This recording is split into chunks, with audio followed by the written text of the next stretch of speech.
Victory, ilang taon na po kayo? 41 years old po. 41 years old. Saan po kayo ngayon, ma'am? Victory.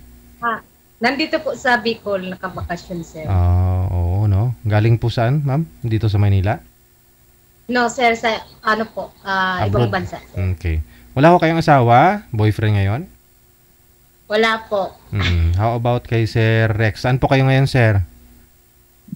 Sa Leyte. Sa Leyte. Oh, wala akong asawa? Girlfriend? Wala.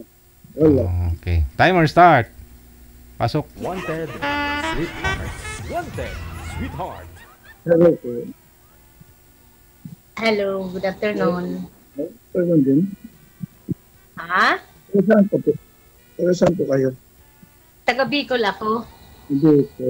Hindi ko lana. Wagon. Lana. Oo. Diba? Ikaw po, taga Samar ka? Hindi. Leyte part of Tacloban. Tacloban. Nandyan ka ngayon sa Tacloban. Oo. Ilang Ikaw? taon ka na? Ako? 54. Okay.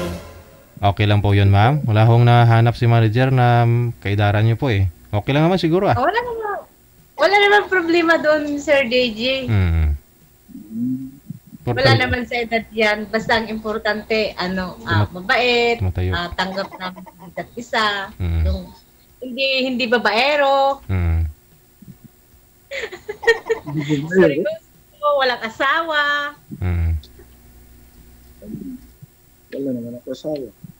Ikaw ba? Kasi siguro may maliligaw ka dyan. Wala. Galing, nagbakasyon lang ako dito sa Pilipinas. Babalik naman nga ako sa sunod na buwan magtrabaho. Parang magano ka lang dito. Parang may pista dyan. Siguro, bakasyon ka. Nagbakasyon lang, nagtrabaho po ako sa ibang bansa kasi may mga anak kasi ako na dapat pag-aralin. Ilan anak mo? Ako? Dalawa? Malalaki na sila. 20 at saka 20 years old. So, wala kang asawa, hiwalay, kasal? Anal ako. Okay. Kayo? Wala. Matagal na kaming hiwalay pero hindi man kami kasal. Siguro mga 12 years na akong hiwalay sa tatay ng mga anak ko pero hindi kami kasal.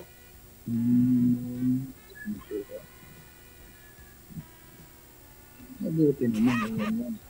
Ha? Mahina busis mo? Mabuti naman yung ganyan. Diba? Mabuti yung ganyan. Mabuti yung ganyan, walang asawa, single. Pero hindi naman habang buhay walang asawa. Malay mo makatagpo din ng seryoso. Talagang siya na yung makasama ko. Kasi mahirap naman yung mag-isa ka lang sa buhay na wala man lang magtitimpla sa'yo ng kape paggising mo.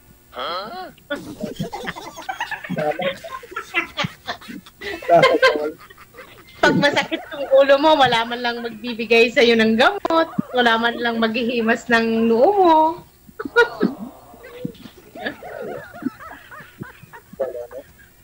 Sir, pakiangat po ng cellphone, sir. Pakiangat po ng cellphone kasi wala po kayong busis. Wala po kayong earphone? Mahina yung Ayan, basta iangat nyo lang po yung cellphone kasi yung mic po yata nasa puwetan banda para pumasok yung busis. Jesus. Okay. mahina. Yun. Ito. Ikaw, Ikaw. wala kang itatanong sa akin. Bakit ilang taong ka na hiwalay? Since 2014. 11 years na.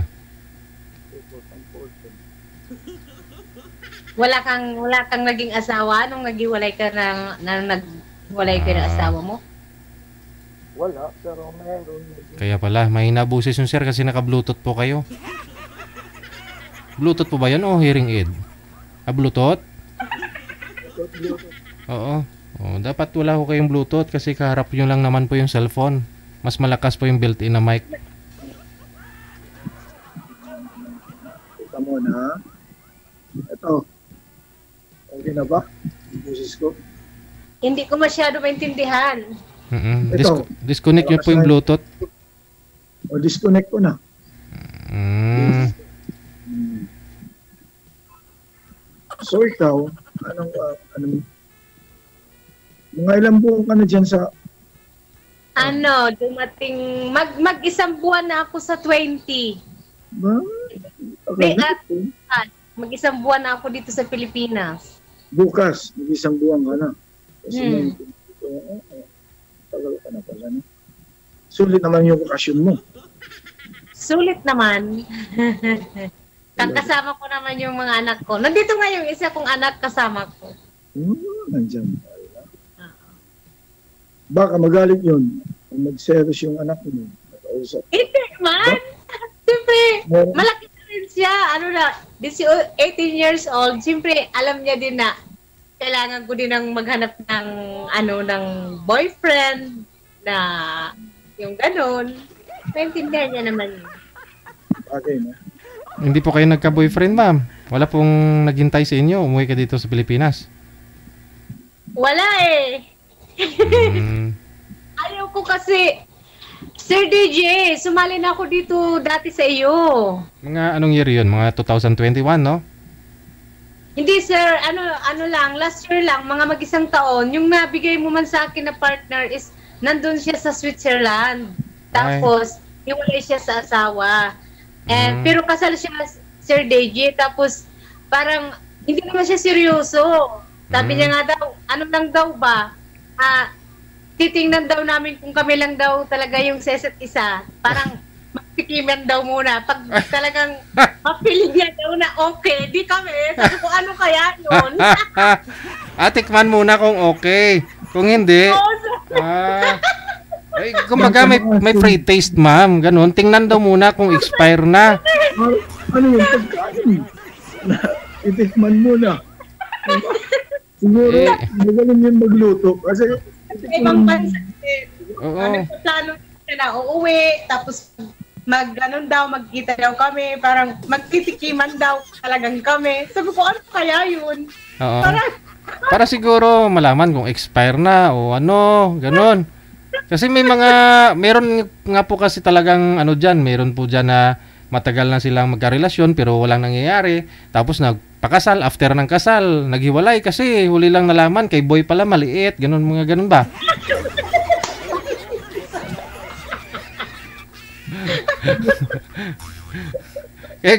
Para walang sisihan, ganun siguro ang gusto niya mangyari.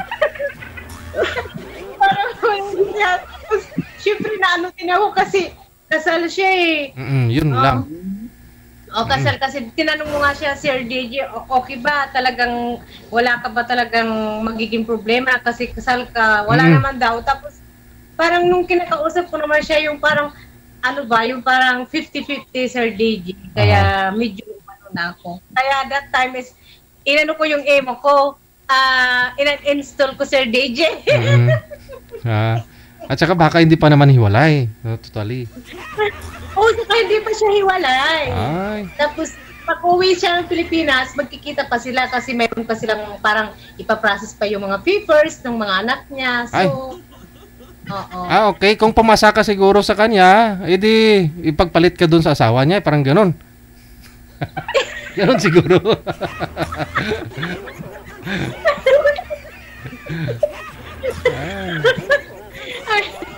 May kondisyon na daw muna magtikiman. Ano kaya yun? Itikman na.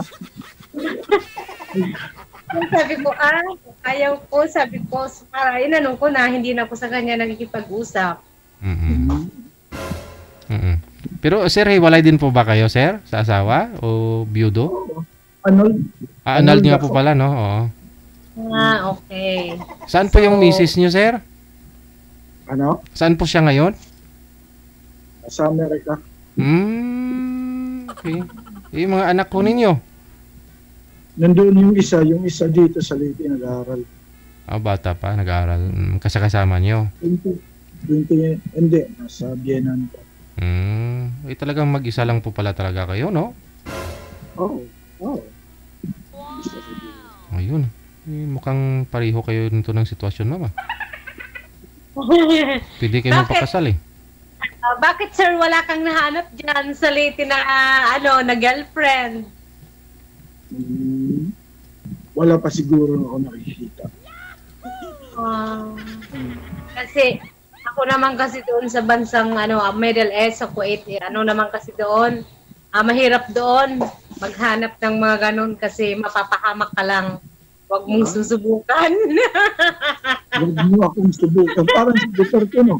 Huwag niyo akong subukan. Huwag mong subukan. Mapapahamak ka lang.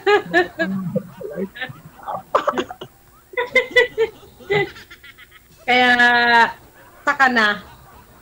Saka na, pag meron na nakita.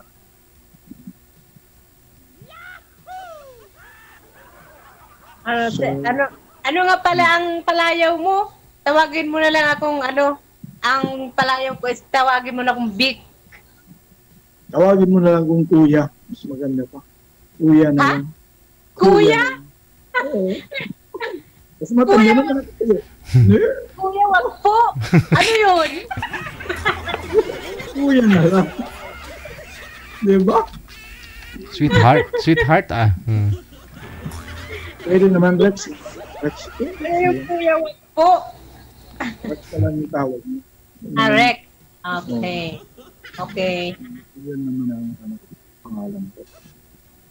Wala naman kung palaya. Wala. Walang tawag sa akin. Wala ka na itatanong? Wala na. Hindi ka ba sumali dati dito kay Sir DJ? Wala ka bang na-experience before? Ngayon ba lang? First time ko. First time pa lang. First time pa lang. Akala ko mayroon ka na din ditong nakausap na hindi nakatuluyan dahil din sa may mga kondisyon. may mga roles. Tulad ng nahanap mo. May mga kondisyon pala. May mga kondisyon. Para kang pumipirma ng isang kontrata na may mga kondisyon na pag hindi mo nasunod, maano ka. Magbabayad ka. Oh. Magbabayad ka. Ganun na yun. Magbabayad May ka. mga kondisyon. Parang trabaho. Kung hindi mo galingan, pwede kang gawa ng report, pwede ka tanggalin, parang ganon. Oo, yun nga. Sabi ko, parang pumipirma ako nito ng isang kontrata na mahirap ata pumasa. Kasi may asawa ho yun. Dapat mas magaling ka pa dun sa asawa niya, no? Baka ako pa doon magkamali. Sabi ko nga, kasi kasal pa kayo, mahirap. Kasi kahit paano, kahit iwalay sila, kasal pa rin sila, Sir DJ. So, Correct. ako pa rin doon yung magiging lugi. Si Sir, annulled na to si Sir, oh. So, Nagsabit. wala talagang sabi to si Sir. Oo. Ang sabit talaga. Kasi mahirap ganun. Kasi sayang din ang panahon na minahal mo din tapos ganun din yung mangyari. Hindi na tayo tumata. Di ba? No. Mahal ka tapos wala din namang kahinatnan yung pagmamahalan nyo. Kasi may bawal. Bawal. Walang free will sa isa't isa. Diba? Ako, basta ako sigurado ako. Nawala ako talagang asawa. Di okay yun. Kasi mayroong kasing hindi wala naman perfecto sa relasyon. So mayroon naman talagang walang perfecto, hindi sila nagkakasundo, naghahanap talaga sila ng magiging nila. Ang hirap nga doon kasi kasal. So alam mo naman yung batas dito sa atin sa Pilipinas, mahirap na. Kahit man sabihin nyo na nagmamahalan kayo ng 1 milyon, hindi pa rin yun dapat. So, mapapahamak lang kayo. Kailangan may trust. Diba? Oo. Diba? Yun naman ang kailangan sa isang relasyon. Yung trust sa isa't isa. Wala yung trust. Yan, diba? Yan magiging successful Oh, yun. Kilos. So, ano hinahanap mo sa isang lalaki? Ang katingian na hinahanap mo. Syempre yung ano ba, yung tanggap ako, yung siya ba na, yung parang siya na, yung syempre yung tanggap ako, kung sino ako, saka syempre tanggap din yung mga anak ko, saka yung mga anak ko naman malalaki na eh, yung hindi babaero, kasi mayroong mga lalaki ngayon na hindi pa rin makontento, yung kahit nasa 50 years old na, 40 years old, 60 years old, nag-aanap pa rin sila. Oh. Di ba? May mga ganon. Sa una ka lang nila mamahalin, gaya ng 1 buwan, 2 buwan, pagkatapos noon, wala na. Lumipas na. Nandun na naman sila magkikipagdian. Siguro mga gwapo yan. Gumagawa ng ganyan. Wala naman daw yun sa gwapo. Pagalingan lang yun. Pagalingan na. Ngayon naman ang mga lalaki, wala naman hindi naman na ngayon yung uso. Pagwapuan na lang sila kung paano mambulan ng babae. Gano'n naman ng mga lalaki. Mga strategy kung paano nila makuha yung isang babae. Magaling mag-sales talk. Parang gano'n. Oo. Gano'n naman.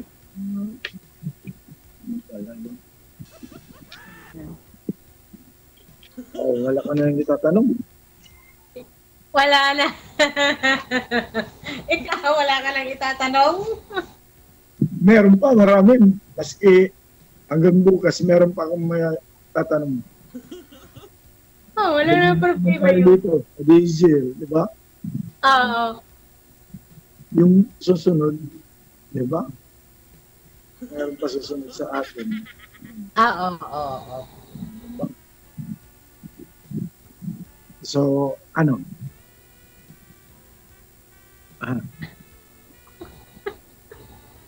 Anong ano? Mag-usap na lang tayo sa ano mo dito sa Oo. diba? Mag-usap na lang tayo sa private. Private. Maraming bashers dito. Alam natin. Oo nga eh. Gano'n naman talaga pag nag-ano ka sa social media, asahan mo na yun, dumarating talaga yun. Kaya nga, hanggat maaari, dapat meron kang limitation kung paano mo gamitin yung isang social media. Kasi darating talaga yun. Alam mo naman, sa mundong ito, maraming minsan, gano'n naman, wala perfecto. Lahat naman tayo may karapatang manghusga ng isang tao. Kaya okay lang yun. Freedom of speech naman Pero kasi siyempre, hindi kasi ako kasi open-minded ako eh. So, kasi pag hindi ka open-minded, mahirap tumanggap ng mga pagkakamali sa sarili mo. Tama. Ganun lang naman yun, sir. Oo, yung iba dyan na Kailangan stress, bukas. no? Oo, kailangan maging bukas ka, Sir DJ, kasi pag hindi mo binuksan yung isipan mo, yung iba, kung ano-ano na lang, nakikisabay na lang din yung buhay sa social media na ano ba magulo, ganun. So, kailangan mayroong limit. Correct. Alam mo kung paano i-handle yung sarili mo. Okay. Yun lang, wala nang iba.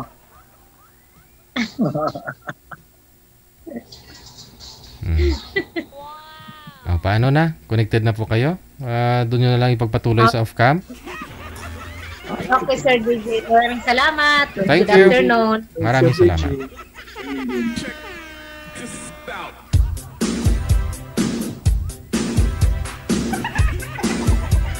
Pero wala akong nakitang basher kasi syempre medyo may edad si Sir kaysa kay Ma'am.